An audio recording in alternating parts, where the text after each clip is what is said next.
Hi guys, நம்மளுடைய trending job சேனல்ல இன்று பார்த்தீங்கன்னா புதிய முதலமைச்சர் விஜய் அவர்கள் பார்த்தீங்கன்னா ஒரு அதிரடி உத்தரவு கொடுத்துருக்காங்க. என்னன்னு பார்த்தீங்கன்னா, முன்னாள் முதலமைச்சர் கொண்டு வந்த திட்டமான ஒன் ஸ்டாப் சென்டர்ல பார்த்தீங்கன்னா உங்களுக்காக வேலை இருக்குது. சாட்டர்டே சண்டே பார்த்தீங்கன்னா லீவ் கொடுக்கறதா சொல்லி கொடுத்துருக்காங்க. ஸோ தற்போது பார்த்தீங்கன்னா வேலை வாய்ப்பு திருவிழா ஆரம்பிச்சிருக்குன்னு சொல்லலாம். ஏன்னா பார்த்தீங்கன்னா இப்போதான் எலெக்ஷன் முடிஞ்சு இப்போதான் ஸ்டார்ட் ஆகிருக்குது. இனி பார்த்தீங்கன்னா உங்களுக்கு வேகன்சியாக வந்துக்கிட்டே இருக்கும். நம்மளுடைய சேனலில் நீங்கள் ஒன் நாள் ஒன்ல பார்த்தீங்கன்னா நீங்கள் வேலை வாங்கிடலாம். ஒவ்வொருத்தருக்கும் ஒவ்வொரு போஸ்டிங் போகிற ஆசை இருக்கும். அந்த மாதிரி கிடைச்சுன்னா நீங்கள் பார்த்தீங்கன்னா போயிருங்க. ஸோ உங்களுக்கு பார்த்தீங்கன்னா அடிச்ச ஜாக் பாட்னு சொல்லலாம். இப்படி விண்ணப்பிங்க, உங்களுக்கு பார்த்தீங்கன்னா கண்டிப்பாக ஜாப் கிடைக்கும். ஸோ இப்போ விட்டால் உங்களுக்கு பார்த்தீங்கன்னா மீண்டும் கிடையாது. ஸோ உடனடியாக நீங்கள் பார்த்தீங்கன்னா அப்ளை பண்ணுங்க. ஸோ இது எந்த மாவட்டத்துக்கு வந்துக்குது, எப்படி அப்ளை பண்ணுங்கிறத நான் இப்போ தெளிவாக சொல்கிறேன். நீங்கள் பார்த்தீங்கன்னா ஸ்கிப் பண்ணா ஃபுல்லாக எண்ட் வரைக்கும் பாருங்க. அதே மாதிரி சப்ஸ்கிரைப் பண்ணி ஃபாலோ பண்ணிட்டே வாங்க. ஃபர்ஸ்ட் நம்ம பார்த்தீங்கன்னா அப்ளிகேஷன் ஃபார்மே பார்த்துடலாம். அப்ளிகேஷன் ஃபார்மில் மொத்தம் பார்த்தீங்கன்னா உங்களுக்கு 13 வேகன்சி கொடுத்துருக்காங்க. ஸோ அந்தந்த ஊரில் ஒரு மாவட்டங்கன்னா அதில் பார்த்தீங்கன்னா சப்டிவிஷன் இருக்கும்ல, அந்த மாதிரி பார்த்தீங்கன்னா ஒரு 13 வேகன்சி கொடுத்துருக்காங்க. ஸோ அப்ளிகேஷன் ஃபார்ம் பார்த்துட்டு நம்ம நோட்டிஃபிகேஷன் பார்க்கலாம். இந்த அப்ளிகேஷன் ஃபார்ம் பார்த்தா போஸ்ட், இந்த இடத்துல நீங்கள் என்ன எழுதுனா என்ன போஸ்ட்டுக்கு நீங்கள் விண்ணப்பிக்கிறீங்களோ அந்த போஸ்ட்டை எழுதிக்கணும். ரைட் சைடில் பாஸ்போர்ட் சைஸ் ஃபோட்டோ பார்த்தீங்கன்னா ஒன்று ஒட்டிக்கணும். அடுத்து பாருங்க பெயர், பெரிய எழுத்துல பார்த்தீங்கன்னா தமிழில் உங்களுடைய பேர் எழுதணும். நீங்கள் அப்ளிகேஷன் ஃபார்ம் பார்த்தீங்கன்னா 2 டைப் கொடுத்துருக்காங்க, இங்கிலீஷ் அண்டு தமிழ் 2 கொடுத்துருக்காங்க. இப்போ நீங்கள் தமிழ் அப்ளிகேஷன் பிரிண்ட் எடுக்கிறீங்கன்னா தமிழில் தான் எழுதணும். இதுவே நீங்கள் பார்த்தீங்கன்னா மேலே நான் காட்டுறேன் பாருங்க. பாருங்க அப்ளிகேஷன் ஃபார்ம் இங்கிலீஷில் இருக்கு. ஸோ இதை பிரிண்ட் எடுத்தீங்களா நீங்கள் பார்த்தீங்கன்னா இங்கிலீஷில் தான் எழுதணும். ஸோ இப்போ நான் பார்த்தீங்கன்னா உங்களுக்கு தமிழில் சொல்லி கொடுக்குறேன். ஃபர்ஸ்ட் உங்களுடைய பேர் எழுதிட்டீங்களா, அடுத்து பாலினம், இது பார்த்தீங்கன்னா ஆண்கள் பெண்கள் யார் வேணாலும் விண்ணப்பிக்கலாம். ஆனால் நோட்டிஃபிகேஷனில் ஒன்று மென்ஷன் பண்ணியிருக்காங்க. என்னன்னா பெண்கள் விண்ணப்பிச்சிங்களா உங்களுக்கு தான் ஃபர்ஸ்ட் பீரியாரிட்டி கொடுப்போம். ஸோ ஆண்கள்லாம் அடுத்து தான், பெண்கள் மட்டும்தான் உங்களுக்கு ஃபர்ஸ்ட் பீரியாரிட்டின்னு சொல்லி கொடுத்துருக்காங்க. அடுத்து பாருங்க பிறந்த தேதி பார்த்தீங்கன்னா கேட்டிருக்காங்க. டேட் ஆஃப் பர்த் இந்த இடத்துல எழுதிட்டு அதுக்கான ப்ரூஃப் நீங்கள் அட்டாச் பண்ணணும்னு சொல்லி கொடுத்துருக்காங்க. உங்களுக்கு கம்ப்ளீட்டான வயது என்னங்கிறத போட்டு சொல்கிறாங்க. 31 35 கேட்டிருக்காங்க.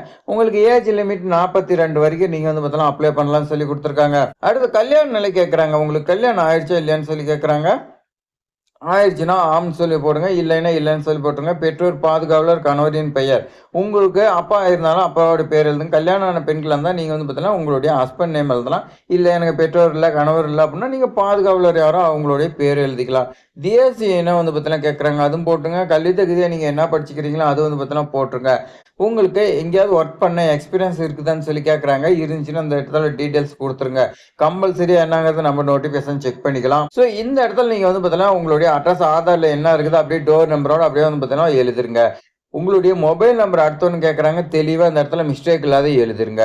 ஸோ அடுத்து ஒன்று பாருங்கள், மெயில் ஐடி கேட்குறாங்க. இந்த மெயில் ஐடி 11வது இடத்துல நீங்கள் பார்த்தீங்கன்னா பார்த்து எழுதிங்க. மொத்தமாக உங்களுக்கு 11 தகவல் தான் கேட்குறாங்க. ஸோ இந்த வாய்ப்பு பார்த்தீங்கன்னா மிஸ் பண்ணிடாதீங்க. இவ்வளோ ஈஸியாக பார்த்தீங்கன்னா அப்ளிகேஷன் ஃபார்ம் இருக்குது. அதே மாதிரி அப்ளிகேஷன் ஃபார்மில் இணைக்கப்பட்டுள்ள ஆவணங்கள் எல்லாமே சரி, நான் சொன்ன தகவல் எல்லாமே கரெக்டாக அப்படின்னு பார்த்தீங்கன்னா நீங்கள் இந்த இடத்துல சைன் பார்த்தீங்கன்னா போட்டுக்கணும். போட்டு இடம் தேதி பார்த்தீங்கன்னா போட்டுக்குங்க. விண்ணப்பங்கள் பூர்த்தி செய்யப்பட்ட தொடர்புடைய இன ஆவணங்களுடன் நீங்கள் செல்ஃப் அட்டஸ்டட் பண்ணி 30/5/2026 மாலை 5 மணிக்குள்ள நீங்கள் பார்த்தீங்கன்னா அவங்களுக்கு அனுப்புன்னு சொல்லி பார்த்தீங்கன்னா கொடுத்துருக்காங்க. அடுத்து பாருங்க, மேற்கண்ட தேதிக்கு பிறகு பெறப்படும் விண்ணப்பங்கள் சுருக்கமாக நிராகரிக்கப்படும். உங்களுக்கு பார்த்தீங்கன்னா சொல்ல மாட்டாங்க, நிராகரிச்சிருவாங்க. விண்ணப்பத்தோட ஒரிஜினல் சர்டிஃபிகேட் நீங்கள் பார்த்தீங்கன்னா வச்சு அனுப்பக்கூடாது. பூர்த்தி செய்யப்பட்ட விண்ணப்பங்கள் கீழே உள்ள அட்ரஸுக்கு நீங்கள் அனுப்பணும். என்ன அட்ரஸ்ன்னு பாருங்க, மாவட்ட சமூக நல அலுவலர், மாவட்ட ஆட்சியர் அலுவலக வளாகம், பழைய கட்டிடம், தரைதளம், கோயம்புத்தூர் மாவட்டம் 641018. இந்த அட்ரஸ்க்கு தான் நீங்கள் பார்த்தீங்கன்னா அப்ளை பண்ண போகிறீங்க. ஸோ அந்த அட்ரஸுக்கு நீங்கள் போஸ்ட்டாக அனுப்பணும்.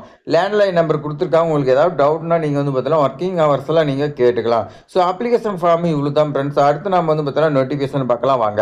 ஸோ நோட்டிஃபிகேஷனில் பாருங்கள், சமூக நலன் மற்றும் மகளிர் உரிமைத்துறைன்னு சொல்லி கொடுத்துருக்காங்க. ஒருங்கிணைந்த சேவை மையம் ஒன் ஸ்டாப் சென்டர்னு பார்த்தீங்கன்னா மென்ஷன் பண்ணிட்டாங்க.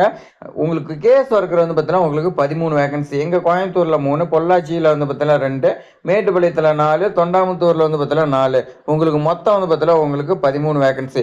இதுக்கு நீங்கள் என்ன படிச்சிருக்கணும், டிகிரி படிச்சிருக்கேன்னு சொல்லி கொடுத்துருக்காங்க. பிஎஸ்டபிள்யூ இல்லைன்னா BA sociology, MA MSc sociology physiology, அதே மாதிரி பார்த்தா கிளினிக்கல் பிசியாலஜி, இந்த மாதிரி நீங்கள் முதுகலை படிச்சிருக்கேன்னு சொல்லி கொடுத்துருக்காங்க. வயது பொறுத்த வரைக்கும் பாருங்க 21லேருந்து 40 வயதுக்குள்ளே இருக்குன்னு சொல்லி கொடுத்துருக்காங்க. 1 வருடத்திற்கு மேலே குடும்ப நல ஆலோசனை நீங்கள் பார்த்தீங்கன்னா இருக்குன்னு சொல்லி கொடுத்துருக்காங்க. ஒரு குடும்பத்தில் பிரச்சனை, அந்த குடும்பத்தில் பார்த்தீங்கன்னா ஆலோசனை, இந்த கோர்ட்லாம் பார்த்தீங்கன்னா கவுன்சிலிங் இந்த மாதிரி கொடுப்பாங்களே, இந்த மாதிரி ஏதாவது அதுக்கு ரிலேட்டடாக வேறு ஃபீல்டில் ஒர்க் பண்ணியிருந்தீங்களா ஓகேன்னு சொல்லி கொடுத்துருவாங்க. பெண் பணியாளராக 24 மணி நேரமும் அளிக்கும் வகையில் சுழற்சி முறையில் பணியமர்த்தப்படும் சொல்லி கொடுத்துருக்காங்க. ஸோ இந்த ஜாப் பொறுத்த வரைக்கும் ஆண்களே அப்ளை பண்ண முடியாது, நோட்டிஃபிகேஷன்லேயே வந்து பார்த்தீங்கன்னா சொல்லிட்டாங்க பெண் பணியாளர்னு. ஸோ அப்போ வந்து பார்த்தீங்கன்னா பெண்கள் மட்டும் விண்ணப்பிங்க, ஆண்கள் விண்ணப்பிக்க வேண்டாம். நான் அப்ளிகேஷன் ஃபார்ம்லாம் நான் சொல்லியிருப்பேன், ஆண்கள் விண்ணப்பிக்கலான்னு வேண்டாம். நீங்க இதில் வந்து பார்த்தீங்கன்னா நோட்டிஃபிகேஷன்ல மென்ஷன் பண்ணிட்டாங்க.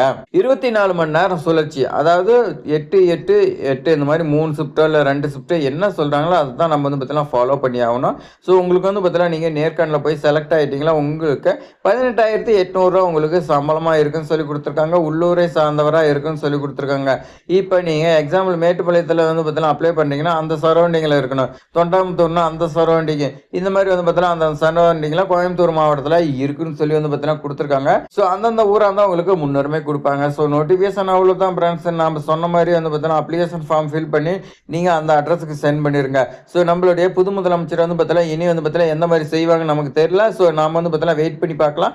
வேலை வாய்ப்பு வந்து பார்த்தீங்கன்னா அதிகமாக கொடுக்குறதா சொல்லி கொடுத்துருவேன். அப்படி வந்துச்சுன்னா நம்மளுடைய சேனலில் வந்து பார்த்தீங்கன்னா உங்களுக்காக வந்து பார்த்தீங்கன்னா தமிழ்நாடு அரசு வேலை வாய்ப்புக்கு ஃபர்ஸ்ட் ப்ரியாரிட்டி கொடுத்து உங்களுக்கு வந்து பார்த்தீங்கன்னா நான் கொண்டு வந்து சேர்ப்பேன். நம்மளுடைய ட்ரெண்டிங் ஜாப் சேனலை நீங்கள் வந்து பார்த்தீங்கன்னா சப்ஸ்கிரைப் பண்ணி ஃபாலோ பண்ணிட்டு வாங்க. உங்கள் ஃப்ரெண்ட்ஸ்க்கெல்லாம் ஷேர் பண்ணுங்கள். தேங்க்ஸ் ஃபார் வாட்சிங்.